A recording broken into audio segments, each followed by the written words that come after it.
Hi friends, हमारे YouTube channel उपकार educare में आप सबका हार्दिक स्वागत है। जनवरी 2024 के करंट अफेयर्स के पार्ट 2 में आप हाजिर हैं अपनी मैगजीन्स के कुछ पेज को स्कैन करके, जिनमें पहला टॉपिक है राम जन्मभूमि अतीत से वर्तमान तक एक नज़र। बहुत इम्पॉर्टेंट है, ज़रूर इसको देख जाइए। जहाँ समझ में ना आए वहाँ फ़ोन कर सकते हैं आप, जहाँ समझ में ना आए फ़ोन करके भी शंका समाधान कर सकते हैं। लेकिन हमें लगता है सब बढ़िया सा दिया हुआ है, मैं आपके साथ थोड़ा सा पढ़े दे रहा हूं ताकि आपको थोड़ा सा सुविधा लगे। ठीक, ये विवादित भूमि है, ये रामलला कब कब आए, फिलहाल जो है ये आई है 1528। थोड़ा सा इसको और बढ़ाकर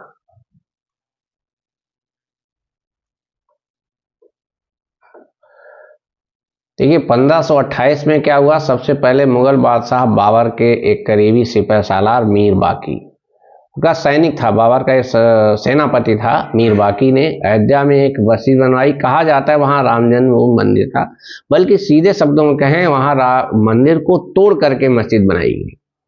और संभवतः वहां जो पुरातात्विक साक्ष्य मिले, आर्कियोलॉजिकल एविडेंस, वही उसके खिलाफ चले गए मस्जिद में, क्योंकि ऊपरी ढांचा मंदिर का तोड़ के मस्जिद बनाई गई, नीचे का ढांचा मंदिर का ही था। तो जब पुरातात्विक खुदाई हुई और जो साक्ष्य मिले वो उसने मंदिर होने के प्रमाण दिए, और तथा कोर्ट के द्वारा, सुप्रीम कोर्ट के द्वारा एक लंबी सुनवाई के बाद, दशकों की सुनवाई के बाद वहां मंदिर बनने का निर्णय हुआ। ये आप सबको पता है। फिलहाल हमारे मतलब की बातें हैं, जल्दी से देखिए। 1853 में इस स्थल को लेकर हुए विवाद पर हिंदू मुस्लिम दंगों में लगभग 75,000 लोग मरे। 75 लोग, मतलब 1853 में भी यहाँ पर हिंदू मुस्लिम दंगे हुए थे। उसके बाद 1949 में हिंदुओं के एक समूह द्वारा मस्जिद के अंदर रामलला की मूर्ति स्थापित की गई।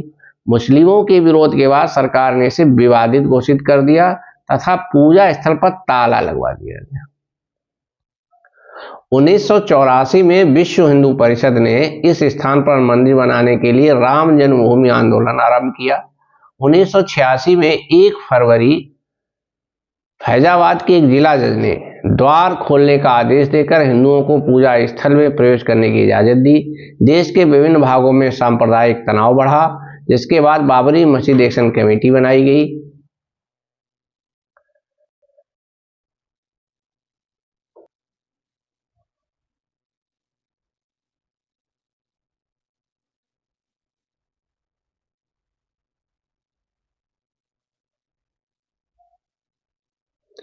उन्नीस सौ 10 जुलाई को इलाहाबाद उच्च न्यायालय की लखनऊ पीठ ने फैजाबाद जिला न्यायालय से सभी मामलों को उच्च न्यायालय में स्थानांतरित करने का आदेश दिया।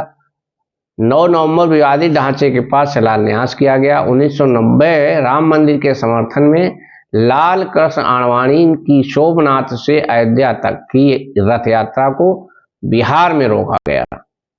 बीजेपी नेताजी ने अभी भारत रत्न देने की घोषणा की गई है लाल कृष्ण आडवाणी जी को। सोमनाथ से अयोध्या तक की 1990 में रथ यात्रा की थी। जैसे बिहार में लालू जी चीफ मिनिस्टर थे, इनको अरेस्ट कर दिया गया था, वहां पे ब्रेक कर दिया गया था, अयोध्या तक ये यात्रा पहुंच नहीं पाई थी। 1992 6 दिसंबर हिंदू कार सेवकों के एक जत्थे ने बाबरी मस्जिद गिराई। देश के अनेक भागों में सांप्रदायिक दंगे भड़के। 2003 न्यायालय के आदेश पर भारतीय पुरातत्व विभाग द्वारा की गई खुदाई में विवादित स्थल पर ढांचा होने के साक्ष्य मिले, परंतु मुस्लिम समुदाय ने इसे मानने से इनकार कर दिया। 2005 विवादित स्थल पर आतंकी हमला हुआ। विस्फोटकों से लदी जीप से सुरक्षा दीवार भेजने का प्रयत्न किया, सभी आतंकी मारे गए। 2010 30 सितंबर इलाहाबाद उच्च न्यायालय ने अपने फैसले में विवादित भूमि को सुन्नी वक्फ बोर्ड, निर्मोही अखाड़ा और रामलला का प्रतिनिधित्व करने वाले पक्ष को बराबर हिस्सों में देने की बात कही।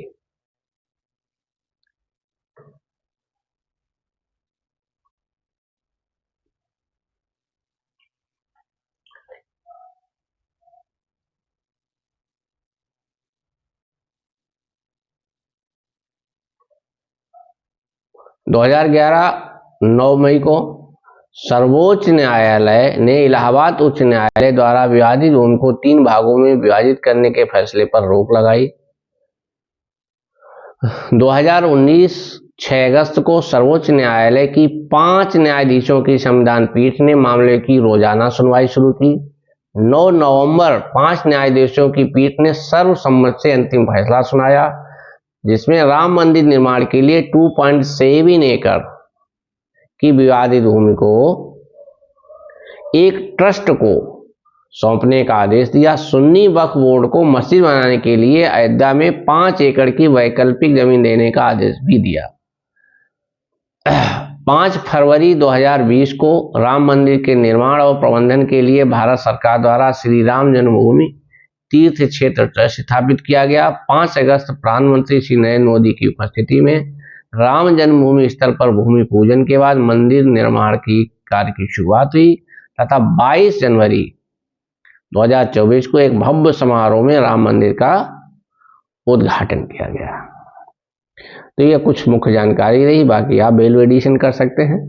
चलिए हम लोग दूसरे फैक्ट की ओर चलते हैं, हालांकि अभी हम लोग इसको देख चुके हैं। ये अटल सेतु जो दक्षिण मुंबई से और नवी मुंबई के बीच बना है, सेवरी से लेकर के चिरले तक 21.8 किलोमीटर लंबा, 6 लेन का है, 17,000 करोड़ से ज्यादा रुपए की लागत आई है। हाँ चलिए, तीसरा फैक्ट ये है भारत रत्न। पूरी सूची है अब तक जिन लोगों को भारत रत्न दिया गया है, लेकिन 2024 में जो दिया गया है ये कर्पूरी ठाकुर और लाल कृष्ण आडवाणी बीजेपी नेता कर्पूरी ठाकुर अब नहीं रहे, बिहार के मुख्यमंत्री रहे तथा एक पिछड़ा वर्ग के बड़े नेता थे। लाल कृष्ण आडवाणी बीजेपी के फाउंडर, मेंबर, पुरोधा और एक बौद्धिक इंटेलेक्चुअल व्यक्ति जो माइग्रेटेड है। विभाजन के समय पाकिस्तान के सिंध प्रांत से आए थे। विभाजन के समय की जो विभीषिका है, सरेआम ट्रेन में कत्लेआम होते हुए अपनी नंगों आंखों से वो अनुभव देखने वाले व्यक्ति, आप लोग सर्च कर सकते हैं उनके बारे में। ढेरों अनगिनत संस्मरण है जिनसे बहुत प्रेरणा भी मिलती है हमारे राष्ट्र को। एक युग पुरोधा राष्ट्र निर्माता नेता के रूप में फिलहाल उन्हें भारत रत्न देने की घोषणा की गई है। 1927 उनकी डेट ऑफ बर्थ है, यानी 73 और 23 96 एज हो चुकी है। जितनी अच्छी हिंदी बोलते हैं उतनी ही अच्छी अंग्रेजी बोलते हैं। ये पद्म अलंकरण पे एक नजर डाल लीजिएगा। देखिए पद्म अलंकरण में पद्म विभूषण, पद्म भूषण और पद्म श्री 3 प्रकार के वर्ड दिए जाते हैं। पद्म भूषण हमेशा 4, 5, 6 लोगों को दिया जाता है, तो नाम याद करना जरूरी है। ध्यान से सुनिएगा जो मैं कर रहा हूं। पद्म विभूषण में नाम याद करना जरूरी है, क्योंकि उनके नाम और उनके क्षेत्र। इसके बाद पद्म भूषण और पद्म श्री में बहुत अधिक लोग होते हैं कि बहुत याद नहीं कर सकते। तो पद्म श्री में जो बहुत पॉपुलर है, कोई क्रिकेटर है, कोई चेस का खिलाड़ी है, कोई यूपी का अपना बहुत है, तो कुछ मोटे मोटे नाम आप पढ़ लीजिए। उसके लिए हमने ये सूची संलग्न की है, सूची इसमें नहीं है समझता। चलिए आगे से हम संलग्न कर देंगे, उसमें पद्म पुरस्कारों वाली सूची भी हम संलग्न कर देंगे। मिस हो गई होगी तो उसमें से आप पढ़ लीजिए। फिलहाल आप पद्म विभूषण जिसको दिया है एम वेंकैया नायडू, बीजेपी के नेता हैं। चिरंजीवी फिल्म अभिनेता साउथ के, वैजयंती माला फिल्म अभिनेत्री, पद्मा सुब्रमण्यम, बिंदेश्वर पाठक जो सुलभ शौचालय के जनक हैं, मरणोपरांत हैं, बाकी लोग अभी जीवित हैं। कुछ विदेशियों को भी दिए जाते हैं अवार्ड, उनके भी नाम थोड़ा सा पढ़ लेना। पद्म भूषण में जो प्रमुख नाम है, फातिमा बीबी भारत की पहली न्यायाधीश, बड़ा नाम है। मिथुन चक्रवर्ती फिल्म अभिनेता, उषा उत्तुफ और विजयकांत।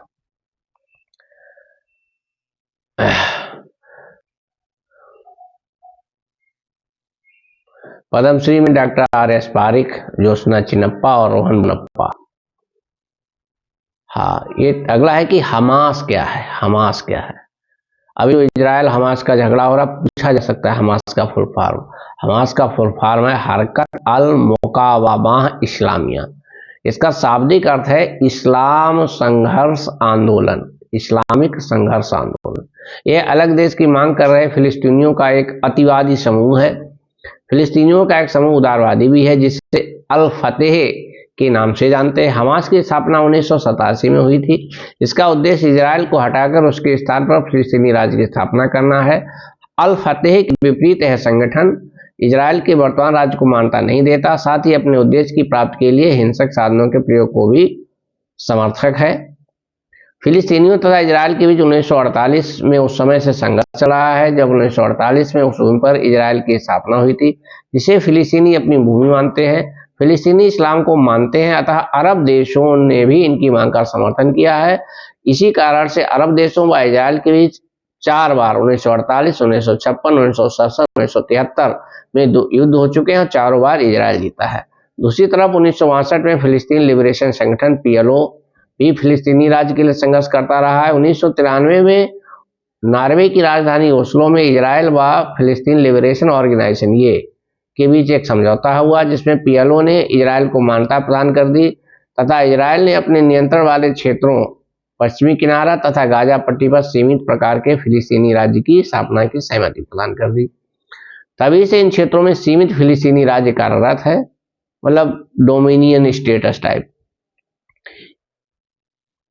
इस राज्य को फिलिस्तीनी राष्ट्रीय अथॉरिटी के नाम से भी जाना जाता है, लेकिन हमास इस समझौते को नहीं मानता है तथा इजराइल को एक राज्य के रूप में भी मान्यता नहीं देता है। फिलिस्तीनी राष्ट्रीय अथॉरिटी ने 2006 में चुनाव हुए जिसमें हमास को बहुमत प्राप्त हुआ, लेकिन अल फतेह जो फिलिस्तीनियों का उदारवादी समूह है उसने इसे मान्यता नहीं दी, हमास को सत्ता सौंपने से इनकार कर दिया। इसके बाद से 2007 में हमास और अल फतेह के बीच में संघर्ष हुआ तथा इस समय अल फतेह पश्चिमी किनारे यानी वेस्ट बैंक पर कब्जा किए है तथा हमास गाजा पट्टी पर कब्जा किए हुए स्थिति है। दोनों क्षेत्र अलग अलग हैं तथा एक दूसरे से दूर भी है।